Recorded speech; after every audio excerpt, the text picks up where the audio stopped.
All right, and we're back. Just finished up First John, I think chapter 4, and that was just a very good stuff over there in our New Testament study in the NASB 95. I don't think I've ever mentioned that, but it is the 95, which seems to be a little bit better translation. But here we are, back in the KJV, back in the Old Testament, and something that I've not necessarily thought of. If anybody were to come across this, the Bible has the Old Testament and the New Testament, and there are several translations, and so this is just something we've been doing for a long time. We've read the KJV New Testament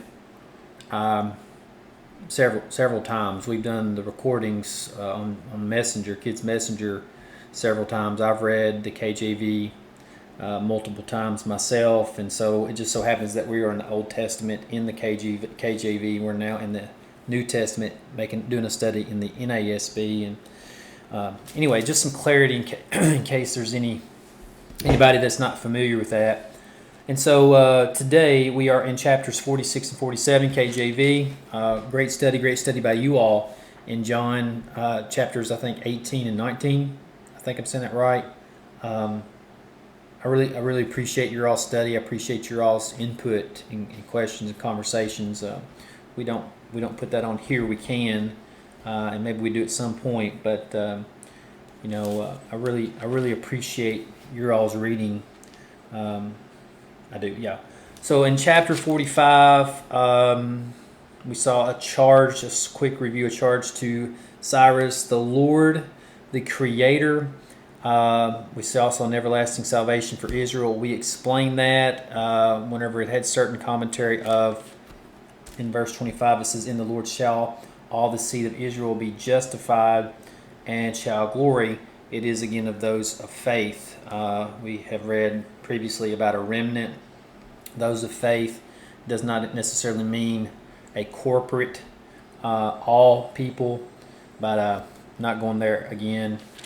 And really like that Yahweh, the Creator. There, I said the Lord. I substitute that because that is the original Hebrew. I like to use the original Hebrew, Greek, and Aramaic when I can. There's much to find out. There's much deeper things. There's much lost in the English. There's much lost in the English. But anyway, right here in this other passage, it says salvation will come only by Yahweh. It says the Lord. I'm saying Yahweh, and so that's what we said in the in our NASB study, is that Yeshua, or Jesus' name, literally means Yahweh saves, or Yahweh is salvation. And so there is but one God, and He is Jesus Christ. That is God as we perceive Him in time. I've said a lot of these wonky things lately, I know. And Jesus in time is literally, physically, in any way that you want to perceive it, is Yahweh saving. That's His name's translation. Emmanuel is God with us. And Yeshua is the actual action, the actual taking place in time of God saving us, of all people that's ever lived. You can say, well, what about the Old Testament? That's cool, I get it. They were saved by faith of the promises to come. Jesus had to go and set the captives free. We see that in Sheol. Nobody entered heaven until Jesus Christ allowed them to enter into heaven, because it is the blood that perfected us. Nobody got there until that blood was on them. He went and set the captives free, those of faith. And again, Yeshua, Jesus, walking and talking, is the actual, literal, whatever, the most absolute truth of God saving us is Jesus walking on earth. And that's His name's translation. So, I digress. Chapter 46, I'm going to read 46 and 47. 46 is very short. 47 isn't very long. So I'll try to be more efficient and quit my own blabbing. But here we go in chapter 46, the power of Yahweh. Again, my substituted word. And if anybody wants to say we should not add to or take away, there's no other way for people to have read the Bible for thousands of years. I think thousands of years without a translation. So there had to be a rendering.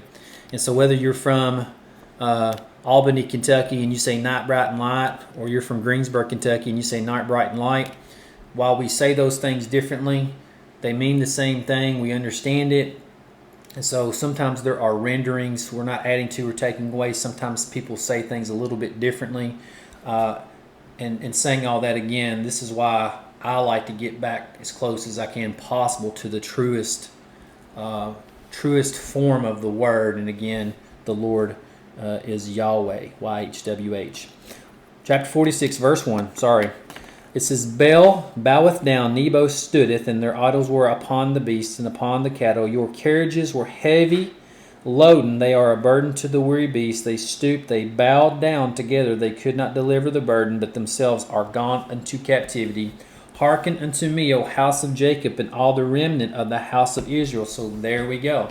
Again, the word remnant. We talk about this a lot whenever people maybe are trying to make a corporate connection to Israel. It is to the remnant of the house of Israel, which are born by me from the belly, which are carried from the womb.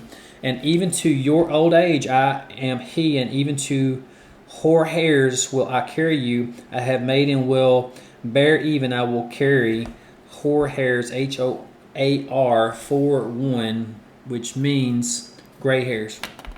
Funny. Aunt Sheila just made mention of a dog having gray hairs. That's a little bit, interesting. Verse 5, to whom will ye liken me and make me equal and compare me that we may be like? They lavish gold out of the bag and weigh silver in the balance and hire a goldsmith and maketh it a god. They hire a goldsmith and maketh it a god, making gold a god, money a god, things a god. They fall down, they worship. They bear him upon the shoulder, they carry him and set him in his place, and he standeth from his place, shall he not remove? One shall cry unto him. And I'm just thinking right there, did I add to it, or did I expand upon the idea right there? This is what our preachers do. They take a message, they give their perspectives. I don't like to say tell a story, but they bring this message and they bring in connections. And so is that taking away from the message? If it's biblically sound, then no. If they're doing something else, then maybe yes. But just like right there, they lavish gold out of the bag and weigh silver in the balance and hire a goldsmith and maketh it a god.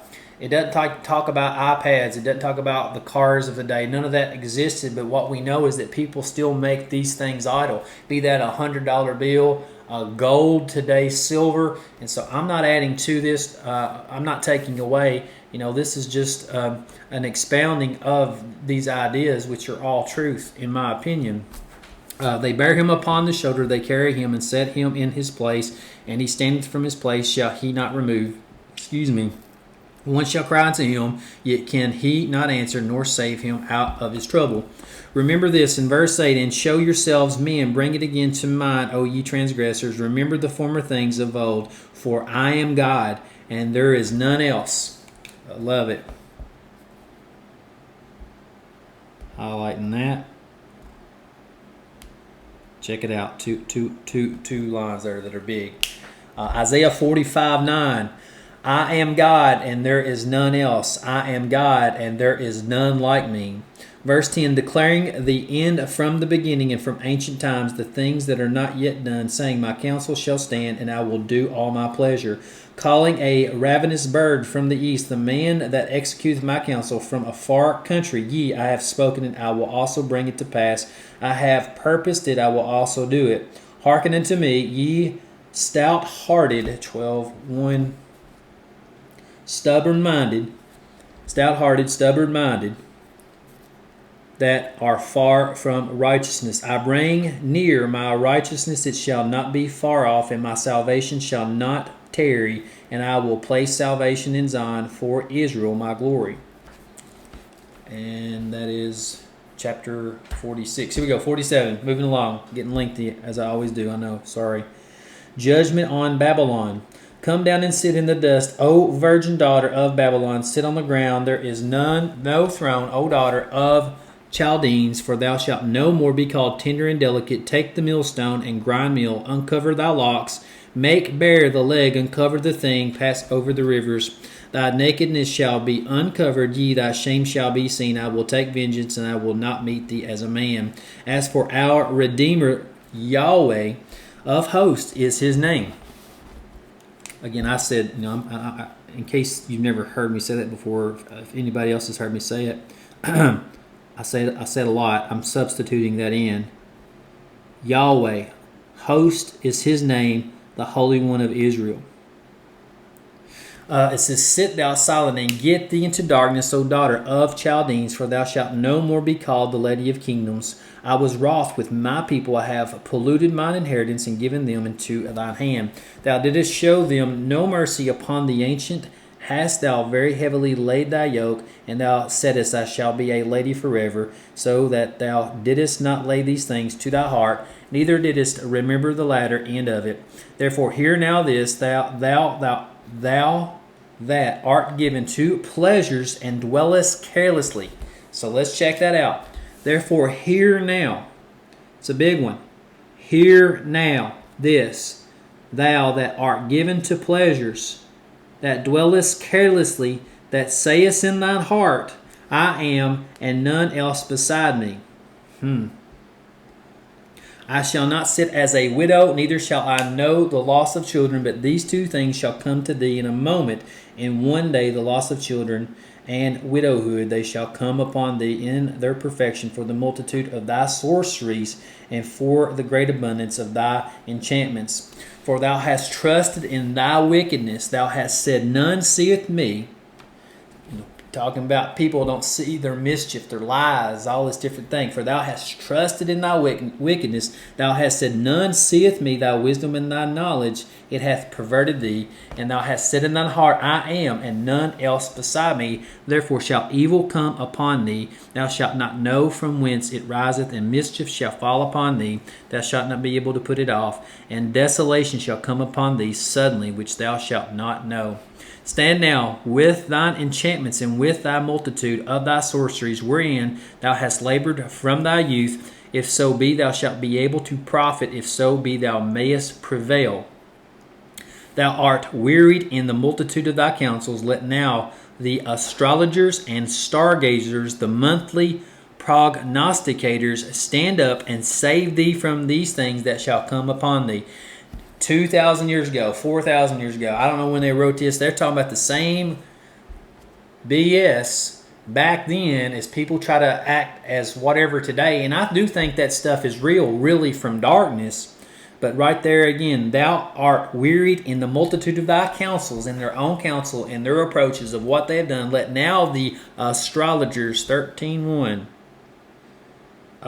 viewers of the heavens, the stargazers, the monthly prognosticators, let me look at that one. Those giving knowledge for new moons, the monthly prognosticators, stand up and save thee from these things that shall come upon thee. Reminds me of Elijah and whoever else it was. It was Elijah, right? It said, you call on your God. I'm going to call on my God. No, how did he do it? First he said, if I've got the name right, he said, you call on your God to bring the fire on the wood. You do it, then I'll take my turn.